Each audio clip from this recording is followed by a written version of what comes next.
What's going on, guys? Derek from Whiskey No Smoke, and I'm joined with. Scott from Whiskey No Smoke as well. Today, we're going to be doing a review on a very, very highly allocated beer. Thank God we have. It looks like we got three different sets here. This one came out of an 18 pack. I think this one came out of an 18 pack, and that one came out of a 6 pack, right? No, that one was a 12 pack. I was lucky enough to stumble upon it at Ken's Kegs. They held one in the back. Reasonably priced, I hope. Was it at MSRP or? Oh, thank God. I believe it was on sale, actually. Oh. No, to be serious with you guys, Derek found some pretty good stuff from a local store here. Do we want to name the store, or do we keep this quiet? I did tell him that we would give him a shout Okay. out. So it's going to be Spot Spirits out of Waverly, Nebraska. It's roughly about 5-10 miles east of Lincoln. Yeah, it's right by the Trackside Bar and Grill, just to the west of it there. I have been sleeping on this, talking about this location for probably about a month and a half now. I missed them on the Thanksgiving release. I missed out on that barrel proof E.H. Taylor, and I kind of was greedy. I slept on it. Shame me. But Don't be shameful, because if you're not following Spot's Facebook page, it's kind of your fault, because he doesn't do raffles. He doesn't hold things back for people. nope. He literally, what was it, Christmas Eve? He posted it about noon and said, "Hey, first come, first serve this." He had a Weller 12 or Come get full it. proof. Yeah. Couple Taylors, Blantons. small batch, Taylor, Yeah, so Sazerac Rye, the multiple Buffalo Traces, and he had this little guy, this little number. So if you're not following your local liquor store's pages, That's on you. then you're leaving. So much left. Yeah, you're just leaving On it the on shelf. the table. I actually know very little about this bottle, because I didn't think we were going to find one, so I didn't want to waste my time doing any of the research, other than I did watch Neat. Have you watched that yet? Neat. Oh, no, not yet. Are you talking about the documentary? The documentary Yep. on it? No, I have not watched that. Who Absolutely was that was talking to us fantastic. about that? Was that Sam Swartz, That's right, Sam Swartz. Shout owner out of True North Custom Homes. Shout out If to you're wanting Sam. to build a home, go talk to Sam. Also, this is in no way a Not an ad. sponsor. We're not We're not associated with him. He's just a really nice guy that's a private member at the cigar lounge that we work at. And he So, builds awesome houses, and he loves awesome bourbon. loves awesome bourbon. So he's the guy to get in touch with. So real quick, I just want to do the quick rundown as far as who Elmer T Lee is, and then we can get into the vital signs of it, if you were. Oh, Elmer T Lee was one of the greatest master distillers from Buffalo Trace. He was there for about 36 years before retiring in 1985, and he ended up passing away in 2013. He was actually the reason behind the mass-produced single barrels, which is really cool if you think about it. Blanton's being the first original single barrel, and they decided that, you know what, he's done enough for the distillery. He needs his own release. This is going to be underneath mash bill number 2, which is high rye, and that's approximately 15%. So nobody really knows what those mash bills are underneath Buffalo Trace. Closely guarded secret, but Yeah, the one cool thing, you guys spend the $10, $11, whatever it is, on Amazon Prime and watch the documentary Neat. It's an hour long, and I mean, it's 98% about Buffalo Trace Distillery. There's a few other things in there, but they talk about how Elmer T Lee was one of the bigger guys, proponents of the single barrel. And then I believe it was Wild Turkey, or I can't remember who, but somebody shortly after they released a single barrel, small batch came about. oh, So I'll have to go back and is it rewatch it. Elijah Craig? It might have been Elijah Craig. I think you might be right. Because they have theirs like the founder of something. Yeah, I think The I think it father is. of bourbon or something. I think like it that. is Elijah Craig, but to battle the single barrel, they came out with the small batch. Yeah. So, Which and the reason they did that is because it's actually a lot easier to replicate and make all the bottles taste Yes. the same because you're blending barrels together versus single barrel. what's in that barrel is what you're getting. And that's what it's going to taste like versus a batch to where you can kind of tweak it, put something a little more. It's blended, essentially blended. So I don't know how everybody else's bourbon hunting went just prior to Christmas, but Derek and I kind of made out like bandits a little bit. We got pretty lucky on a few things. Some things, in my opinion, way overhyped. I probably never purchase something like that again. I think for me, like worst purchase of that was the Booker's batch number 4. Yep. Which is so crazy because Number 3 was great. 3 was good and Little Book was Little Book's great. fantastic. Little Book was great. Little Book was fantastic. But I think that was the one that I regret of the purchases, and it goes quick, $90. It's like, Yeah. oh shit, that's Yeah. three good bottles of bourbon right there. Yeah, we definitely need to go back and revisit that one for sure. Maybe we just had too high of an expectation, but first glance wasn't so great. Maybe it just that's what we can test your new decanter out on. Yeah, Little Bookers. See if a little oxidation helps. maybe something, just a little bit.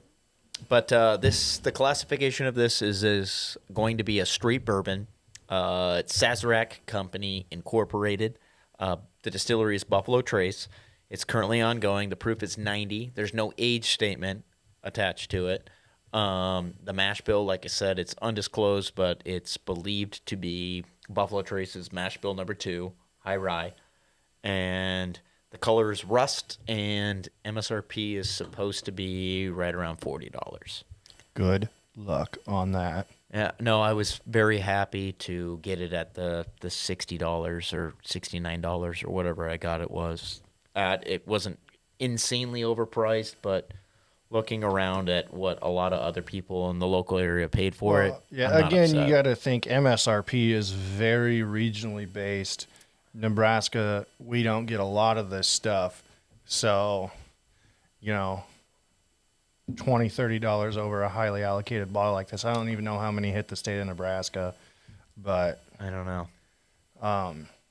yeah, it just blows me away that we were able to find some of the good deals we did, and hopefully it lives up to the hype. But I find it fascinating that Buffalo Trace and Sazerac products, only very few things have age statements. Eagle Rare, all three versions. Yeah. The 10, 17, and 20. Yeah. Sazerac 18. And I think that's it. 4 products. Well, you get Sazerac 8, the Sazerac 18. The Thomas Handy is usually, I think, 18 year. Yeah, but they don't put an age statement I know on they the bottle. don't. I think it's based on taste for them. It's like Weller 12, the entire Weller series, Pappy, the entire Pappy series. Yeah, well, the Pappies, they can... Yeah, They I know. put the age statement It's Weller. on, but... Then you have Ancient 10. Benchmark has an 8-year, a 10-year, and I mean, yeah, the vast majority of the alcohols that they kind of mass produce and they sell, their most expensive ones or hard to find ones do not have age statements attached to it. I agree with that. It's kind of weird when you sit down and think about it. It is kind of something hinky's afoot. Yeah, except for, like I said, the Eagle Rares and the Sazerac. Yeah. Because the George Stagg, the Junior, the Handy, I mean, it's supposed to be 18, but they don't put an age statement on it. You got your William LaRue Weller. Yeah, and I don't No even know age what that's statement. at. Yeah, it's not on the bottle, but they say, hey, this year's batch was this old, and they release that through Buffalo Trace Distilleries, but if you don't actually go on and look, you wouldn't actually know how old that it actually is. Not at all. So I brought something cool. The wife hooked it up for Christmas and got me some travel glasses by Snoot, I think is what it's called the Snoot Neat. They call it a nosing glass. Again, we are not sponsored. Oh, those are Nice cool. little wood, resin kind of diagram on there, but they're metal. So when you go to a friend's house that you want to take some whiskey to, and you know they probably don't have some Glencairns laying around. You can take these, indestructible. The one thing I was a little worried about is, putting it in a metal, almost like a Yeti material. Do you think that that it would finish of it change the flavor on stuff, but it doesn't. It's actually a very good drinking glass. So literally trim my nails as you were coming up. nice.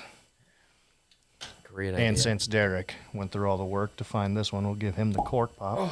Oh, I bet you just didn't get that on the mic. I probably didn't. So I want to kind of do a side-by-side because I haven't had a chance to compare Glen versus the Snoot glass.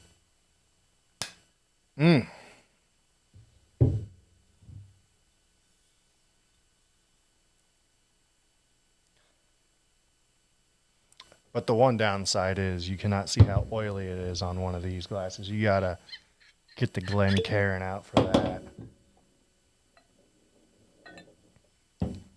We are doing double glasses for scientific purposes tonight. There we go. I go pour just a little bit more in there. Make it a little even. Well, man, this one is very oily. It's got nice legs. Very Very nice legs. I'll tell you what. I drank some my Redwood Empire Rye. Dude, it had absolutely no oil in it whatsoever.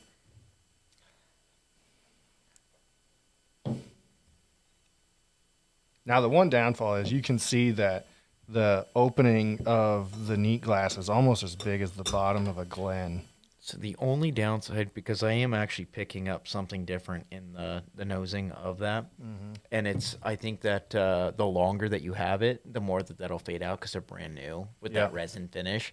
But it's not overly bearing. Nope.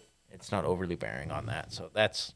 And these have been used a few times. I drank about a quarter of a bottle of Penelope Toasted Series picked by yours truly last night, and may have been overindulged a touch. just a touch. Just a touch. But no, let's dive into the nose. I know I just took a sip. I was just curious to know because I didn't taste anything that I was smelling off the cup. So I was just curious to know about that. But I still think it's hard to beat the true Glencairn, but for that's traveling and going places, really cool glass too. Yeah, absolutely. I like that. Shout out to Gianna. Great purchase. Yeah, that's my girl. A lot of caramel, vanilla, creaminess. True bourbon nosing. Like, I don't know. I get like ice cream. Yeah, ice cream. I can tell it's not that old. It's maybe a 6-8 year max based on the color.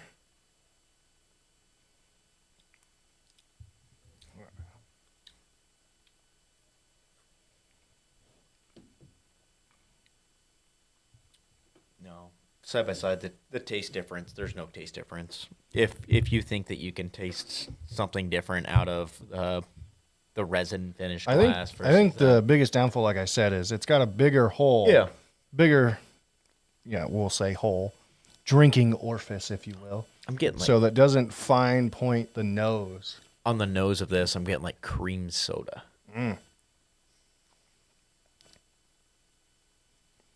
Obviously vanilla, but I think that's the oakiness to it. Dare I say the mouthfeel on this bourbon is amazing. Oh, yeah. No, this is really good. It just coats the entire palate. I was super worried because I'd never had this before, so I was like super worried that it was not going to live up to the hype. And you know how like you get, Booker 4. And then 100% better purchase than Booker's. 100% better. Like, number it's not even close. Oh, did they not list the number? Just want this to warm up a bit. But yeah, very much. Oh gosh, I almost got kicked off my own show. It's kind of strange that they don't have a barrel number attached to it, or at least I can't find one, because Buffalo Trace actually took single barrel off of Eagle Rare I think it was about 6 years ago, because they couldn't guarantee the fact that they didn't clear out the lines beforehand, but they still have that single barrel on the Elmer T Lee. I will say it is very light. But then again, as you all know, if you watch our shows, Derek and I are very much into the higher proof bourbons. So this one being 90 proof, same as Eagle Rare. And oddly enough, Eagle Rare is it still your favorite? It's still my favorite. Yes, it is. Is that just because it's the first bourbon that turned you on? It's my first bourbon that turned me on, but I still have about a half a dram every Friday. Every single Friday. Fair enough. Enough. It's a good one to go back to. Like, I love the sharpness of the oak, like all of that. This one's very mild on the oak. You don't get a whole lot of. This one's very sweet. Yeah. Very, very, very sweet. Like cream soda or. Yeah, you don't get that. You don't get a punch on the back end. Nothing. It's a very good sipper bourbon. I mean, it's almost lacking complexity for me. I would say, it's definitely not very complex. It's a very good bourbon. It's very straightforward. You know what you're getting. Even with it being high rye, it's not complex. Yeah, and it's not spicy like a high rye either. No, so it just makes you wonder how much actual rye is in there. I get way more of a wheat finish on it. I don't know. Maybe it's the honey glazed ham I had for dinner messing with me, but it's not spicy. I taste a lot of oak on the finish. If you just let it sit in your mouth, I let it sit in my mouth for a little bit. I mean, the nice thing about it is it's not overly punchy. No, it's not. It's not gonna burn your buds out.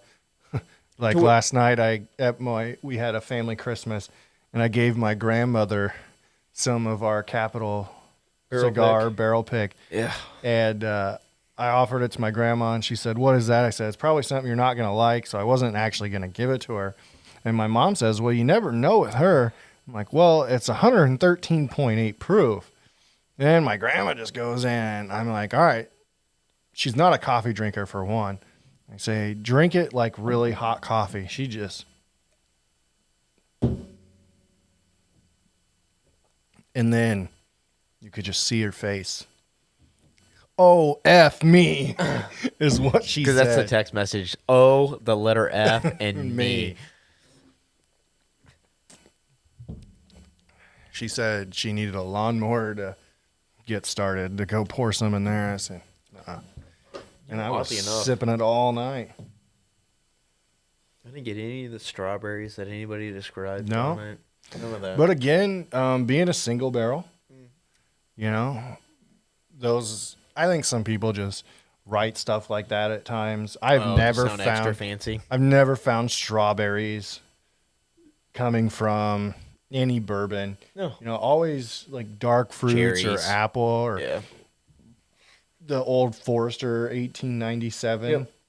Some bananas. But strawberry it doesn't have a real strong smell anyways. No. Not like an apple, banana, it's or more watery, cherry. kind of a watery smell, if that makes sense. Yeah, it's like, you ever smelled a tomato? No, you have not.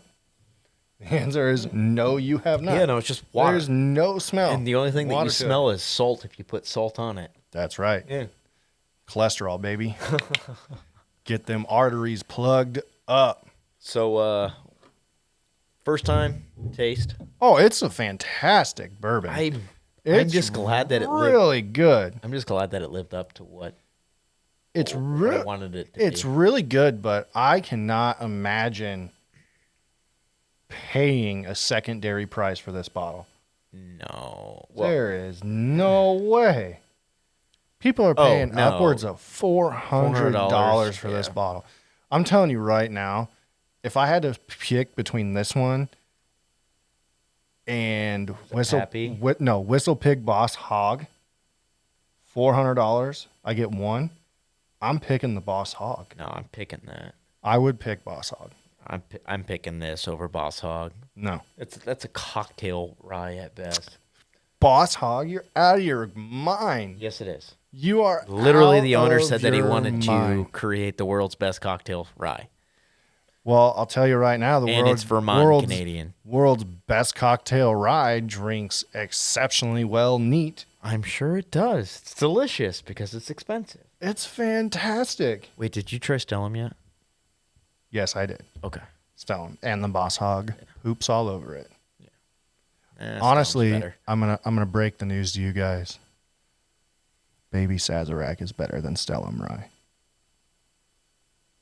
I said it. At cast strength? I said it. No, Stellum rye is better. It drinks smoother. No. Stellum. Pull out the Stellum and get the Baby Sazerac out, and I will prove it. All right, come out. All right. So That'll be a Scott, caveat into our next video. Scott, would you recommend this for a friend? If you could find this bottle for under $100, Yeah, I would say buy it.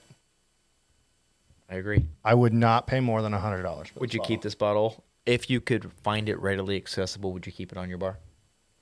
Oh yeah, it's a good one. Would you recommend This it to a is honestly, if this wasn't so hard to find, this is almost the perfect introductory bourbon. I would say the exact same thing. Like it's so approachable. I think that this shits all over Blanton's because we don't give a fuck about Blanton's. Nope, sorry guys. And I think this just blows it out of the water. I think that this should be the flagship as far as just Hold on, this barrel let's is- rewind on shits all over Blanton. So We did have I've had some really, really good Blantons, and I've had some really meh Blantons. we had a great barrel pick. I've never had a bad Blantons like I've had a Henry McKenna 10-year. That's true. But And this is our first time trying Elmer T Lee. I think this- so it's the new shiny toy. So we should pump the brakes a little bit on Blantons, I think this shit's on Blanton's. but if I saw this or Blantons on a shelf, I would pick this. Well, hopefully it's $20 cheaper. Well, if they were the same price, Yeah, I'd grab pick this over a bottle of Blanton's. They could both be $100, and I'd pick this. Yep, I agree. But I've drank a lot more Blantons than Elmer T Lee. Obviously, this is my first time my first time drinking too. Elmer T Lee. It hit it out of the park. Other than, I will say, the one barrel pick we did with Ken's Kegs, that had a lot more complexity in it than this one. And it was wonderful. Yeah. So, Truthfully wonderful. both, you're not going to go wrong with either one, I don't feel. It's gone. But, yeah, no, for sure, the Elmer T Lee, if you see it for $100 or less and you don't buy it, you don't like bourbon. For shame. I mean, I hate to say it. Good luck finding it. Don't buy secondary. That's why whiskey prices are and the allocations are the way they Yep. are, is because people will pay those outrageous prices for it. This is not worth $400. There's very few whiskeys on the face of the earth that's worth $400. To me, it's not that high of a collectible item. No. Like I said, if I ever found a bottle of Double Eagle very rare, I would pay the MSRP of that. Yeah. I would. I'd probably pay up to $3,500 for it. Yeah. But that's a bottle. Again, I could turn around and sell it for $14,000 to $30,000. Yeah. I would open it immediately and drink it Just like with this. from the bottle, not even in a Glencairn. Opened it. Yeah. If I found a bottle of Double Eagle very rare, I'm opening the btle and tongue punching it. I'll let you boy. I am Hopefully, tongue at least, punching hopefully it. at least I'm getting a sip. Oh, you can have a Yeah. sip. Like, I'm not even getting out of the store before I open it. Like, the owner is, I don't care if the owner never drinks. They're sober. They're drinking it with me. Yeah. That it's just going to happen. So, recommendations? Good? Oh, it's fantastic. Alrighty. It's fantastic. Like I said, it doesn't have a lot of peaks and valleys. It's pretty much what you get is what you get. It's a very, very good representation of a solid bourbon. Yeah. Agreed. Just very good. It just screams Kentucky bourbon because this one's still made in Kentucky, right? Yep. Yeah. No, it's Buffalo Trace. Yeah. So, I mean, it's just a very strong representation. And you know what? Like I've said before, you don't always want super complex things. No, you don't. Sometimes you want tried and true. Sometimes that's you why want we something... drink Busch Light as our palate cleansers, which we forgot to open the show that way. It's been a minute. But no, Are you happy with the purchase? very happy with it. I think it's absolutely delicious. I'm just glad that it didn't taste like shit. My fear, though, is this thing is so nice and easy to drink, like it's going to disappear fast if we don't shove it in the back. Yeah, we'll probably have to tuck it back. Yeah, we're going to have to put a cap on it. Like, Well, then we could do a battle royale series of single barrels.